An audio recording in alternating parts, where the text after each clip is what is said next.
Hello my dear students, welcome back to my channel. বাঙালির ক্রীড়া সংস্কৃতির ষষ্ঠ পর্বের আজকের ক্লাসে তোমাদেরকে আমি স্বাগত জানাচ্ছি। এর আগে 5টি পর্বে আমি 150টি প্রশ্ন উত্তর আলোচনা করে দিয়েছি। ওই পর্বের ক্লাসগুলি দেখার জন্য চ্যানেলের প্লেলিস্ট ফলো করতে থাকো। আজকের ক্লাস শুরু হয়েছে 151 নম্বর প্রশ্ন উত্তরের মধ্যে দিয়ে। কোন খেলা বিবাহ উৎসবের প্রধান অঙ্গ রূপে বিবেচিত হয়? পাশা খেলা। নেক্সট, কলকাতায় কবে প্রথম হিন্দু মেলা অনুষ্ঠিত হয়? 1867 খ্রিস্টাব্দে। হিন্দু মেলার প্রধান কর্ণধার কে ছিলেন? নবগোপাল মিত্র। নেক্সট, একাদশে সূর্যোদয় উপন্যাসটি কে রচনা করেন? রূপক সাহা। কত খ্রিস্টাব্দে কবাডি এশিয়ান গেমসের অন্তর্ভুক্ত হয়? 1990 খ্রিস্টাব্দে। বেজিং এশিয়ান গেমস থেকে এটি প্রথম এশিয়ান গেমসের অন্তর্ভুক্ত হয়। পরের প্রশ্ন, এখনও পর্যন্ত কবাডি খেলায় কয়টি এশিয়ান গেমসে পুরুষ বিভাগে ভারত সোনা জয়লাভ করেছে? 7টি। নেক্সট, 2004 খ্রিস্টাব্দ থেকে এ পর্যন্ত কয়টি কবাডি ওয়ার্ল্ড কাপে ভারত চ্যাম্পিয়ন হয়েছে? 3টি। নেক্সট, কত খ্রিস্টাব্দে প্রো কবাডি লিগ চালু হয়? 2014 খ্রিস্টাব্দে। 159, পশ্চিমবঙ্গে কবাডির প্রসারের ক্ষেত্রে কে উল্লেখযোগ্য ভূমিকা পালন করেছে? নারায়ণচন্দ্র ঘোষ। 160, পশ্চিমবঙ্গ কবাডি অ্যাসোসিয়েশন কার সভাপতিত্বে গড়ে ওঠে? ভূপতি মজুমদারের সভাপতিত্বে।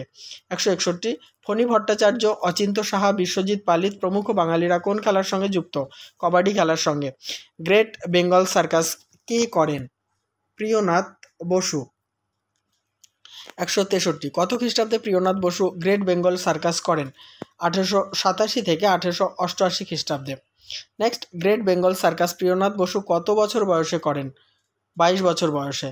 পরের প্রশ্ন, বাঙালির সার্কাস গ্রন্থটির রচয়িতাকে? অবনীন্দ্র কৃষ্ণ বসু। 166, বাঙালির সার্কাসের প্রতিষ্ঠাতাকে? নবগোপাল মিত্র। নেক্সট, কর্নেল সুরেশচন্দ্র বিশ্বাস, শ্যামাকান্ত বন্দ্যোপাধ্যায়, মণিলাল বসু প্রমুখ বাঙালিরা কোন খেলার সঙ্গে যুক্ত ছিলেন? সার্কাস খেলার সঙ্গে। পরের প্রশ্ন, বাংলার ম্যাজিক চর্চার ক্ষেত্রে প্রথম জনপ্রিয় নাম কোনটি? পিসি সরকার। পিসি সরকারের সম্পূর্ণ নাম কি? প্রতুল চন্দ্র সরকার। ওনার জন্ম হচ্ছে 1914 থেকে 1914 আর মৃত্যু 1971। পরের প্রশ্ন, কে পৃথিবীর শ্রেষ্ঠ জাদুকর রূপে পরিচিত? প্রতুল চন্দ্র সরকার, যাকে আমরা পিসি সরকার নামে জানি। নেক্সট, পিসি সরকার সমগ্র পৃথিবীর কতগুলি দেশে জাদুবিদ্যার প্রদর্শনী করেন? 70 থেকে 80টি দেশে। পরের প্রশ্ন, পিসি সরকার নিউ ইয়র্ক থেকে কতবার দি ফিনিক্স অ্যাওয়ার্ড লাভ করেন? 2বার। নেক্সট, জাদুবিদ্যার শ্রেষ্ঠ পুরস্কার কোনটি? দি ফিনিক্স অ্যাওয়ার্ড। 174, সর্বপ্রাণবাদ, দেবতা, ধর্মবিশ্বাস, টোটেম, জাদু বিশ্বাস প্রভৃতির উদ্ভব কি থেকে হয়েছে? মান্নার ধারণা থেকে। নেক্সট, 175, জাদুকে সাধারণত কয়টি শ্রেণীতে ভাগ করা যায়? 2টি শ্রেণীতে।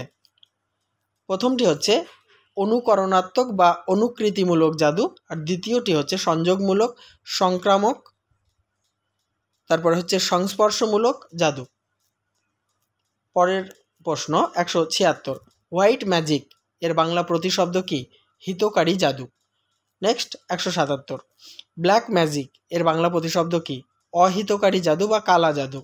178, বৈদিক যাগযজ্ঞ, আচার অনুষ্ঠান, দেবতাকে পশু উৎসর্গ করা প্রভৃতির মধ্যে কোন জাদুর প্রভাব দেখা যায়?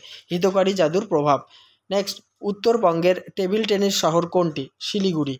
এই পর্বের শেষ প্রশ্নোত্তর, পশ্চিমবঙ্গ থেকে কে প্রথম গ্র্যান্ড মাস্টার হন? দিব্যেন্দু বড়ুয়া। তাহলে আমার এই পর্ব সমাপ্ত হলো। নেক্সট তোমাদের গুরুত্বপূর্ণ একটি ক্লাস খুব তাড়াতাড়ি তোমাদের সামনে পৌঁছে দেবো। যারা চ্যানেলে নতুন, সাবস্ক্রাইব করে রাখো। আর আমি বলে রাখি যে আমার কিন্তু 98% সিলেবাস শেষ হয়ে গেছে তোমাদের 12 ক্লাসের 3rd সেমিস্টারের জন্য। সেগুলি দেখার জন্য আমার চ্যানেলের প্লেলিস্টে চলে যাও, ওখানে দেখবে হেডিংয়ে তোমাদের 12 ক্লাস 3rd সেমিস্টারের প্রশ্নোত্তর বলে লেখা আছে, ওটা ফলো করো, 100% কমন তোমরা পেয়ে যাবে।